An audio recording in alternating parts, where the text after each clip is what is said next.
Okay. All right. Well, let's dive right into it. So the prologue here of A Storm of Swords. So Chet, again, remember all the prologues are mostly like totally different characters. So Chet's hatred of Jon Snow and Samwell Tarly for the uprising usurping his comfortable position as steward to Maester Aemon has boiled over. He and Lark are the sistermen are conspiring to desert the Night's Watch along with Small Paul and about a dozen other sworn brothers. The traitors plan to kill Lord Commander Mormont and several other officers to prevent anyone from actively seeking them out as they desert. Thorin Smallwood and his party are the only of 3 rangings to return so far, and they have seen the size of Mance Rayder's army. Thorin wishes to give battle to Mance's army mainly because there are so few warriors in it. It is composed of mostly women and children. Chet and his men plan to kill in the dead of night and flee to places of safety, leaving Thorin Smallwood and Otwin Withers as senior rangers. Thorin won't search for them because he wants to lead the attack, and Withers would rather flee to the wall and could not care less about deserters. That evening, the watch gathers before Mormont and his senior men, who announce that they will march in force against the Wildling army, which is about 10 days away. Mormont acknowledges that they might all die and has his men reaffirm their oaths to the Night's Watch. Meanwhile, Chet worries that some of his deserters may lose their resolve. Late in that night, Chet awakens to find it snowing. The desertion plans are ruined because the turn cloaks can be easily tracked in the fresh snow. Chet still seeks to get some satisfaction from the night and creeps over to the sleeping Samwell Tarly with the intention of murdering him. He is interrupted as a ranger in the distance sounds his horn. Sam awakens, and he and Chet hear the horn blow 3 times. Both men are shocked at the realization of what 3 horn blows mean, a signal that has not been used in hundreds and thousands of years. 3 horn blows means others. Chet looks down and realizes he has wet himself. Yeah, no kidding. Whew. No kidding, Matt. Could you like? It is kind of it's a cool opening for that simple fact that you have had the horn sounds 3 times. 3 blows means others. Hasn't been sounded like that in centuries upon centuries. And would that not cause a man to just like, who is the guy? What? Matt, who's the person blowing that horn that is dying? You know, it's a dead man blowing that horn because do you even believe it at first? No. Do you think maybe it's an echo or yeah, you're probably like, that can't be right. Right. But there's something eerie about their proximity to the woods and there's just been something about the Fist of the First Men that I don't know. It always kind of set them on edge. Corin Halfhand also even said like the old sort of powers are waking again, and these things are starting to move and creep throughout the woods. It is exactly what has gotten the wildlings all rustled up, and now it's a great way to do this. Is that we wondered what is causing all of this, and it's the Night's Watch that gets attacked. They see firsthand exactly what has rooted out the wildlings and what they've had to deal with for so long. Night's Watch has been nice and warm up on their wall or back at Castle Black, if you will. I don't know if they're warm there or not, but still warmer than maybe the wildlings are and not as harassed by the others. And this is, I'm literally picturing like, so I love to really, really get into the moment because, and I know we're jumping right to the end here, but I want you guys to think about this. When you reread this book, this does bring the energy. Like this book has a lot of energy. It's people's favorite for a reason, because I can picture myself chatting with Matt in that camp. And I can picture like, all right, cool. One horn sound like, cheesy cow. Like here we're like, we're not like, we got to do something. We're maybe we're playing some game around the fire. And then the second one, it's like, okay, eyebrows raised, like, hold on a second. Right. And then the third, it's like, like, like, oh God. Like, I mean, I don't know. I just feel like it would be, especially if it's cold and it's dark outside, it's kind of scary anyways. The night is dark and full of terrors. So yeah, it's just kind of a surreal moment there. And Chet now again was planning this whole takeover, a coup, was going to go in and kill people, assassinate him. He was going to run to Craster's Keep. You know, he was out. He had enough of this. And it is kind of crazy. And what we can do in a second here is track down some of the smaller characters in this. I love to click on, go to the wiki, click on some links and track a couple of these individuals because what is his name? Thorin Smallwood, I think, is an absolute idiot. Wants to like take on all of Mance's forces and stuff. And like you're hearing his strong opinion. Is he going to be able to persuade the old bear to do some of these things? Chet's like, I'm out. Like that's a death sentence, just to even be, we shouldn't even be up this far. We've ranged, we figured it out. We've got reports that there are thousands upon thousands, tens of thousands of people against 300. Like the conversation is, well, there's men and women, or they're mostly women and children. I mean, how many? Let me go here and find it real quick. But like that hunt, I mean, just a huge force, 300 against 300. Now there was a great movie where 300 men stood their ground, and Great movie, different movie, different setting and terrain. But still, I understand what he's saying here. He said, "I should be safe back at the wall, tending the bloody ravens and making fires for old Maester Aemon." He's super pissed about Samwell taking his job, by the way. That's who Chet is. Well, it's probably a pretty cush job. Absolutely, it was.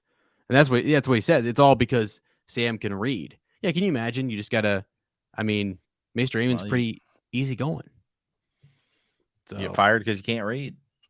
Yeah, really. I mean, he's just. Well, the other thing too is that like, he's all upset and pissed, but Sam's still here with him. It's not like Sam got to stay back there either. He's just upset. He's just been harboring this kind of resentment towards him since, he was recruited and stuff. But yeah, I mean, sorry, Chet, Yeah. Like, sucks, bro. But, yeah, then just a couple of the other ones here, like Lark, the Sisterman, is again, an interesting character. And then Small Paw. Right? I mean, he's the one, he's theoretically, right? He's related to Duncan the Tall, right? Yep, exactly. And they make a lot of references to that. They here we go. Small Paw blinked his black little eyes. Maybe he had forgotten, Chet thought. He was stupid enough to forget most anything. Why do we have to kill the old bear? Why don't we just go off and let him be? You think he'll let us be, said Lark. He'll hunt us down. You want to be hunted, you great mutton head? And so they go back and forth. Small Paw's forgetting, what they're supposed to be doing. And he's described as a huge man, big hands, big sort of shoulders, and just stupid. I think at one point he's described as being as thick as a castle wall, right. I think, in this.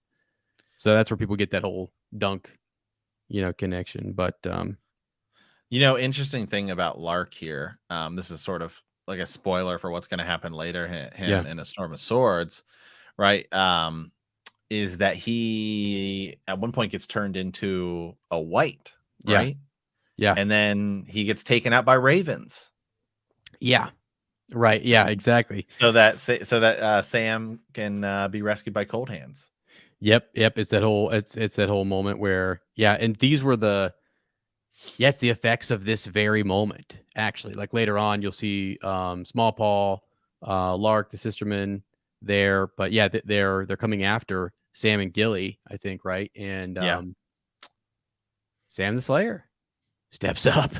So that's flash forward a little bit for you guys, but I mean, God, that's a great moment too. But all of that comes because of this moment right here, where and this is such a really good style by George to kind of lay this the irony here, or the start of this is these guys are going to kill the old bear. Like, we like the old bear, he's been good to Jon, gave him the sword. Is it a special Valyrian steel sword? Is it got some mystery behind it? That's all up for debate, but he's good. And Corn Halfhand likes him. And now we're following this guy, Chet, who wants to kill him. And he's got a lot of guys. He's got a lot of guys worked up to do this. And then for it all to turn with 3 blows of the horn at the end is kind of ironic and just crazy. We were thinking, God, this is awful. And then it really turned into something awful, right? Because maybe they could have fought against Chet and his men. Maybe they could have survived or whatever. But yeah. So Hey, and remember too, Sam is tending those ravens, as you said. That connection later on, he's tending these ravens. He's good to them. That might help him Yeah, out. In it. yeah. Something interesting. I'm just thinking about the prologues here, because the prologues of the books are sort of very important because in some ways they don't necessarily directly feel like they connect to like the story that ends up taking place in the book, but I feel like all Mhm. the prologues sort of do serve as this reminder or backdrop a little bit to some of the bigger things that are going on, because the prologue in A Game of Thrones is the Night's Watch member that, right, they take Yeah. on the other, they Oh yeah. lose, he runs south, gets his head cut off in, but it's like setting up magical creatures and winter is coming, and like the idea of like winter is coming, that's where it comes from, Hmm. at least as a reader. The second book is Melisandre. We first meet her and they're on the beach and we kill a maester, right? Yeah. And then this one is we're going to desert and mutiny against the Night's Watch. Right. Can't do that. We know that's not a good thing. And we know, yeah, I get that's what Chet's wrestling with. He says it. He says that he's thinking about heading. They had thought about going back to Castle Black. This whole thing started with the trying to find, as you said, Ben Stark and Sir Waymar Royce, and he's thinking I got to go back to Craster's Keep, or I got to go somewhere and settle. Better to kind of settle north of the Wall. You actually get a lot of Chet's backstory too, and just sort of what would send him to the Wall, the nature of the Night's Watch, and then why he wants to do this, why he wants to kind of, he doesn't want to face down. And I found the number, by the way, 20, 30,000, let's see, 20 or 30,000. We didn't state a count versus Yeah. 300, Chet's kind of like, I mean, Thorin He can't Smallwood thinks he, they have he a can't chance. read, man. Well, he can't read, yeah, right. But I mean, Well, I Thoron's a moron. he is. Thoron the moron, because I think Thoron's that's a, what doesn't Corin Halfhand say that about him, where he's like only an idiot yeah. would believe that. Oh, What's he earlier, yeah, say? last Yeah. last book, yeah, One of the yeah. things he said, yeah, only fools like Thorin Smallwood despise the wildlings. They are as brave as we are, John. Corin Halfhand to Jon Snow. Aha, yeah, yeah. He's not well regarded. I mean, he's got a good spirit about him, and he's a true kind of, member of the Night's Watch. But he's not the smartest, and he's not really thinking this through. He's the guy who would be taking 300 to march against 30,000, and he'd be standing there going like, "Oh shoot, Yeah. I Yeah. messed up." Like that's a like I don't know. He's not doing numbers right in his head or something. So, but yeah, they're going up the Milkwater, and it would take them right past. They say that would take them right past the Fist of the First Men, the ancient ring fort where the Night's Watch had made their camp. Now that's interesting too. This is this ancient ring fort. So this is where I love that George throws in what is the Fist of the First Men, Right. and some of these whites that are laying there might have been laying there for a long time. Like this could be, how old are these guys? You know what I mean? These others that attack. Yeah, and it's such a good introduction to them too, because we see one, but it's so mysterious in the original or in the prologue to A Game of Thrones, and then John's just at the wall learning. We go beyond the wall just to the heart tree, but like the whole like fear of the White Walkers and the others, they're out there, but you don't really feel it. Then the second book, we start focusing on R'hllor a little bit more. Right. But we're going beyond the wall and things are starting to be getting a little more mysterious. And then we open right here and we are blowing the horn to signify the others are coming. Yeah. Right. I Like know. I think that's another reason why everyone loves this book, is because like all of the stakes that we've sort of felt we're like, this is like all the other books, the first two books have been setting up for big moments to take place here, and that do all take place in this book. Yeah, they do. Not that there's more big moments to come, because there are, but this is the first book. This is the book where it's like it feels like a lot. Everything else is just so much bigger. Yeah, it is. Yeah, for sure. And it's starting with this huge kind of battle here. God, the thing is too that we just get to the, like, you and I are wanting to even like talk about the battle. That's later chapter. That's the aftermath is later, but that's really what we get to here is major losses, major turns, major, a retreat for the men of the Night's Watch. All the things we'd heard about, all the teasing that Tyrion had said or when he's talking to John about grumpkins and different things out there in the woods and stuff. Now we're seeing it. Now we're really out there, and we see what they're facing. Sorry, I just got also really sad for a second because Benjen, where's he at, I man? know. Jeez, We still don't know. we still don't know, dude. It's such a it ticks me off, to be quite honest. George, like there's some things. I mean, I get that the story has to get like Danny. I'm not too. It's like I know that story is going to continue. I know she's going to go somewhere, but what happened to Benjen? Right. Come on, man. I don't know. Sorry, it just gets kind of because that's the whole point. They're up here. I keep seeing Benjen's name. It gets emotional. It does, and it's like he's been gone for how long? Is he dead? Is he just dead? I just watched. This is such a ridiculous tie-in, but I just watched. I've been watching with my wife. I've been watching the Downton Abbey, and dude, there's a whole season where this guy's dead. It's like Benjen. He's been missing for like a year and a half in a foreign country. Reports are he got roughed up in jail, probably dead. Everyone thinks he's dead, and then finally you find out like 2-3 years later, yeah, he's dead. And it's like the whole time you just strung us along with this whole well, maybe there's we're holding on some hope. Yeah. I guarantee that Benjen Stark is gone and he's dead. And we've been holding out for years that he's someone special, and he's not, Matt. That's what George does to us, and that's what's frustrating. And that's why we've all wanted a conclusion to some of this stuff. Freaking nuts. Sorry. Quick Benjen rant. No, that's fine. Yeah. We still don't know. Yeah, we don't know. We don't know. Some of these other guys I was looking up too, man. Like, let me see here. You mentioned Lark. Otton Withers. Otton Withers. Just okay. He's in the Clash of Kings. He's part of the Great Ranging. Leaves Castle Black, searching for the wildlings.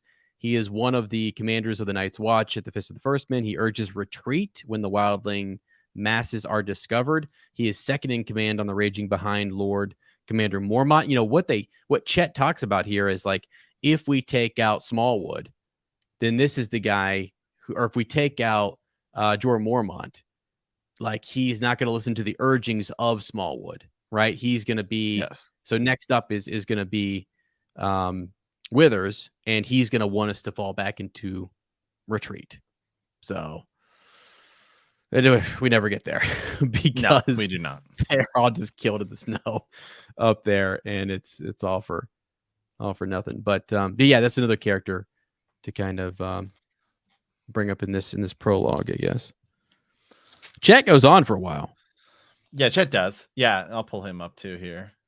Here's one of those lines. Just want to read it for everybody too. So let me see here. Small Paul, just real quick as you pull up Chet, and we'll talk about Small Paul and then Chet. Chet said Small Paul as they trudged along the stony game trail through the sentinels and the soldier pines. What about the bird? So this is Small Paul saying this to Chet. What about the bird? What bloody bird? The last thing he needed now was some muttonhead going on about a bird. The old bear's raven, Small Paul said. If we kill him, who's going to feed his bird? I know. Why does he care? Why does he care? But see, why does he care? Why does George write that in there about the bird? The bird talks. It's something special. It is definitely people who talk about Blood Raven and the connections, being the three-eyed crow, whatever it may be. This bird matters and is a big deal. So anyways, he goes on and says, yeah, you can have it. I don't want to hurt no bird. But that's a talking bird. What if he tells what we did? Okay, so there's the line. So the big man said, but that's a talking bird. What if it tells what we did? Lark then laughed and said, Small Paul, thick as a castle wall, he mocked. And then, Small Paul's telling him to shut up. They're arguing back and forth. But man, it goes on. Can I keep the bird? I like the bird. He's yours, right? All good. But it's this whole conversation about his bird. And it might tell on us. And I think it is telling, Matt. I think this whole time it's telling somebody the goings ons and in the Night's Watch. So and then to think later that the Ravens start taking some of these guys out. I know. It's crazy, isn't it? That is crazy. I wonder if Mormont's Raven was what I know Mormont's Raven makes it and everything, but God, it's just what was his trek like? Let me pull him up while you have Chet there. I think the Raven's got his own wiki page. Mormont's Raven. I think he does. Well, Mormont's Raven. I mean, is he? I mean, there's almost too much going on with Mormont's Raven to not be. Matt, there's a whole. I mean, look, his wiki page has more on it than most of our main characters. Like Well, it's because he's constantly saying stuff. right. Yeah. I mean, look, he's in every book. Well, words spoken by Mormont's Raven. Get rid of all these stupid ads here. Well, I mean, good ads. I guess they make money for this website to continue to run, right? Which does right. provide us Yes. with tons of resources, right? So there is that. But yeah, I mean, look at the words spoken. I mean, corn, obviously, king. I mean, he calls people king. He calls John king and all of these things. Wow, How does he bro. know all the? How does a raven at the wall know the word king? How often is the word king spoken at the wall? Okay, hold on. First of all, this is a great resource because I've never seen them really. I've never seen them actually. This must be an addition. I would be cool to see when they updated this because I don't remember this being here. But and I've looked at Mormont's Ravens page and I've looked at we back when we started this podcast, we were Raven City, right? We were Ravens and Yeah, Crows going back and forth between the difference, we got told talking to about stop. yeah, we did, but we're back on it now because look at this, man. Some of the words. So in A Storm of Swords, chapter 18, Samuel 1, the Raven says sorry. So for what, Matt? Sorry to who? Why? Why? How does it? Well, I guess animals do know that. Animals Sorry. definitely. Animals do feel sorry, especially dogs. Man, dogs definitely. You can tell. Like sometimes if you're like playing with a dog and you pretend like, they sort of. If you pretend like they bit you, you can tell they like feel bad. So sorry is a um is a feeling that animals do feel. But then I guess this is the crazy thing, right? Is because the birds are only supposed like can a bird associate sorry with feeling sorry? Because that's kind of crazy. Right. Dude, I don't know. Like Again, I can this get a bird learning the word corn because it's like food. Corn, because it yeah, learns a word. That's right. pretty easy. That's food. But to learn sorry, that's like next level. 'Cause you have to think about how you feel in order to feel sorry. Yeah, exactly. Here's a couple more. I mean, I don't know, man. Some of these words they get a little scary. Son, son, like it's like referring to someone's son. You also have obey, huh? You start stringing some of them together, man. You can take this a lot of different places. Bones, like I all of a sudden I in could the huh? I could see bones. Bones, father, girls, gone. Who's gone? Matt? Who is gone? Well, you can learn gone. They're not here right now. I get that. Yeah. Well, how about this one? Why? That's a lot Why? for an animal to process. Oh my god! I sorry guys. Although I'll tell you right now, I don't trust ravens or crows. Yeah. No, I don't. They're tricksy birds, right? They're definitely tricksy birds. I don't know. There have you seen the thing too on when George, let me see here, capitalizes stuff, the corn code? Have you seen this? I think we have looked at that I think we did. before. That would be a good extended edition or a good Yeah. standalone corn code episode. I got them pulled up right here. Maybe we'll go right into an extended edition on it Okay. because that's Should we cool. eat corn dogs while we do it? God, I'm hungry right now. I could. When's the last time you had a corn dog? It's been a while. Yeah, it's been. I normally eat them around Halloween, so Well, that's it's just weird. tradition in my family. We What? didn't go trick or treating. Grew up in a religious house, man.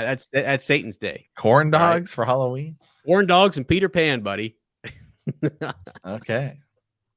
Wait, you dip like your corn dog in peanut butter? No, we watched Peanut. We watched Hook. We Oh, I watched thought you meant Hook, like the and peanut. I thought you meant like the Peter Pan peanut I don't know. That butter. might be kind of good though. I Does that really still just exist?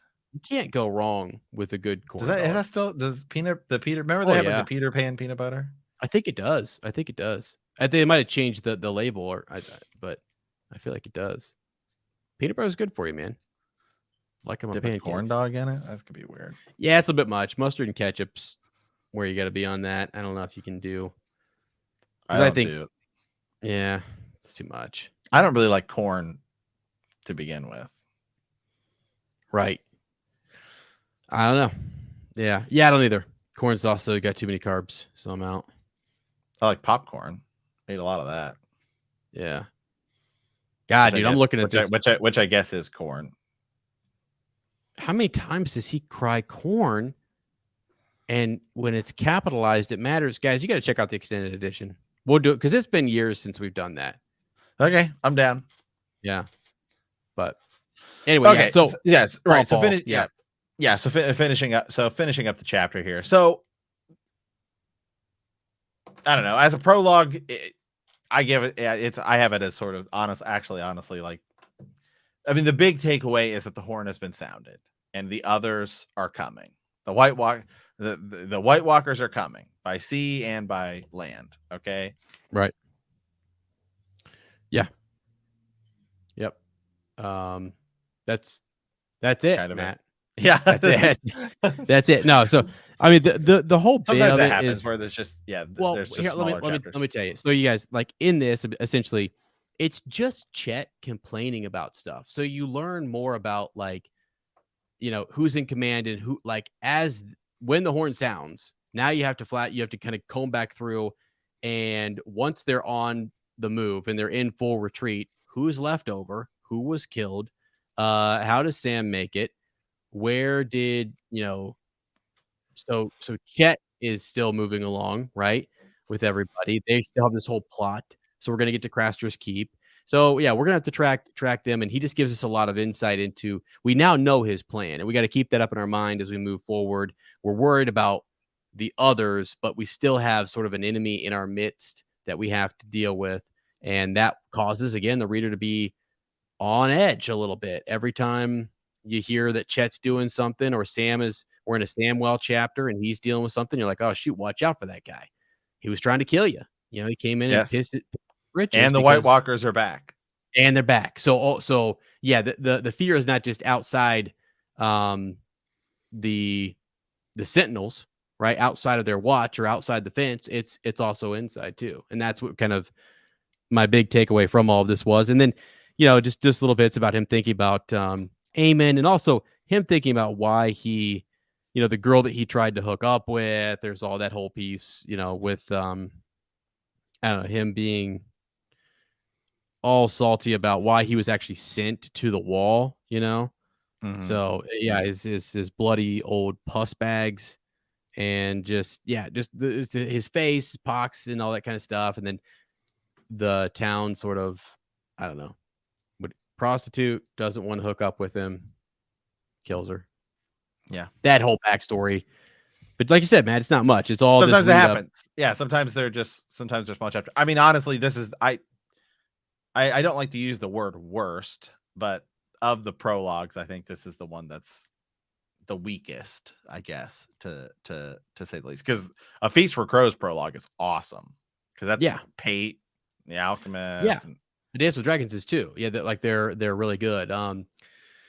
So yeah, it's just kind of because they get into more of the mystical, magical element, and like the Melisandre one was cool too, because you're like, whoa, how did that poison situation happen? The biggest thing with this, and each of them have that element of it's the others. The fact that they're back, you can't do much more than that other than they're there and they're gonna be killing people, and it's gonna be brutal. Because we've already seen it. We've seen it in the prologue. We know it's bad.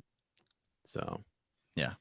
Okay. Awesome. All right, guys. Well, with that, be sure to stay tuned for extended edition, and be sure to tune in to the next episode where we will be covering Jaime 1 of A Storm of Swords. We're going to have Nikki, who was on a few weeks ago, right? Kale EC, our Lannister loyalist, as we can definitely call her. So be sure to go check out her TikTok, right, at Kale_EC. She definitely posts stuff over there. Be sure to follow Ez and I on TikTok, by the way, at Super Gains Bros. Ez is posting on our Hyperspace Hangout one for our Star Wars content. Cranking all those are fun. TikTok's great. I love it. Loving it. It's just so easy to just do 7 to 15 to a minute's worth of content. Yeah. By the way, guys, sincerely, I know we sometimes use plugs just at the end.